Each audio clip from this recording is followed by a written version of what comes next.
ఎలాంటి సపోర్ట్ లేకుండా సినిమా పరిశ్రమలోకి వచ్చి టాప్ హీరో స్థాయికి ఎదగడం అంటే మామూలు విషయం కాదు. ఇలా కేవలం తన స్వయం కృషితో టాలీవుడ్ స్టార్ హీరో అయ్యారు మెగాస్టార్ చిరంజీవి. దేశవ్యాప్తంగా కోట్లాది మంది అభిమానులను సంపాదించుకున్న మెగాస్టార్ ఎంతో మందికి ఇన్స్పిరేషన్గా నిలిచారు. సినిమా ఇండస్ట్రీలోకి వచ్చే ఎంతో మందికి ఆయన రోల్ మోడల్. తనదైన డ్యాన్స్, నటనతో టాలీవుడ్లో చెరగని ముద్ర వేసుకున్నారు. అంతేకాకుండా సమాజ సేవలోనూ చిరు తన వంతు సేవ చేస్తున్నారు.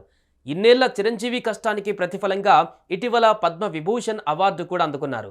70 ఏళ్లకు దగ్గర పడుతున్నా ఇప్పటికీ కుర్ర హీరోలతో పోటీ పడుతూ సినిమాలు చేస్తున్నారంటే రియల్లీ గ్రేట్ అని చెప్పాలి.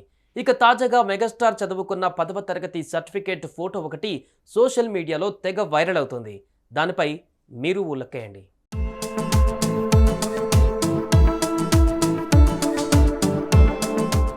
నిజానికి మెగాస్టార్ చిరంజీవి ఒక హీరోగానే కాదు, సమాజ సేవకుడిగా కూడా మంచి గుర్తింపు పొందారు. దాదాపు 155 సినిమాలకు పైగా హీరోగా నటించిన ఆయన ఎంతో మందికి ఆదర్శంగా నిలిచారు. ఒకవైపు తెలుగు సినీ పరిశ్రమకు, మరోవైపు ప్రజలకు ఎంతో సేవ చేశారు. సామాజిక బాధ్యతగా చిరంజీవి చారిటబుల్ ట్రస్ట్ను స్థాపించి కోట్లాది మందికి సేవలందిస్తూ రియల్ హీరోగా మారిపోయారు చిరంజీవి. బ్లడ్ బ్యాంక్ మొదలుకొని చిరంజీవి చారిటబుల్ ట్రస్ట్ వరకు నిత్యం ఏదో ఒక విధంగా ఆపదలో ఉన్నవారిని ఆదుకునే ఆపద్బాంధవుడిలా మారిపోయారు.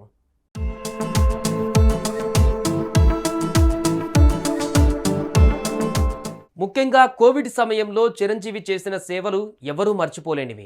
ఆ సమయంలో 50 కోట్ల రూపాయలకు పైగా ఖర్చు చేసి ప్రజలకు ఆక్సిజన్ సిలిండర్లు, విదేశాల నుంచి తీసుకువచ్చిన అధునాతన పరికరాలు, చిన్న కుటుంబాలకు, సినీ పరిశ్రమలోని కార్మికులకు అవసరమైన వస్తువులను పంపిణీ చేశారు.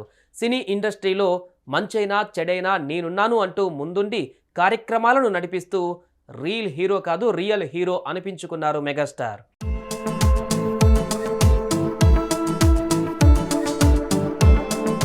ఇకపోతే తాజాగా చిరంజీవి చదువుకున్న 10వ తరగతి సర్టిఫికేట్ సోషల్ మీడియాలో తెగ వైరల్ అవుతుంది.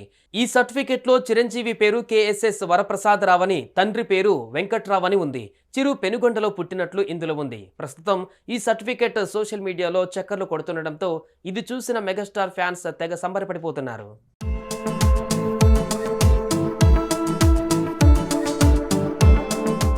ఇక మెగాస్టార్ సినిమాల విషయానికి వస్తే మెగాస్టార్ చిరంజీవి ప్రస్తుతం విశ్వాంబర చిత్రంలో నటిస్తున్నారు. ఈ మూవీలో చిరంజీవి సరసన హీరోయిన్ త్రిష నటిస్తున్నారు. ప్రస్తుతం ఈ మూవీ షూటింగ్ శరవేగంగా జరుగుతోంది. ఈ సినిమాను వచ్చే ఏడాది సంక్రాంతి కానుకగా జనవరి 10న విడుదల చేస్తామని ఇప్పటికే మూవీ యూనిట్ ప్రకటించింది. ఈ మూవీ కోసం చిరు జిమ్స్కు వెళ్లి కష్టపడుతుండడం చూసి నెటిజన్స్ ఆశ్చర్యపోతున్నారు. మెగాస్టార్ డెడికేషన్కు ఫిదా అవుతున్నారు. సుమన్ టీవీలో మీ పర్సనల్ అండ్ బిజినెస్ ప్రమోషన్స్ కోసం కింది నెంబర్కి కాంటాక్ట్ చేయండి.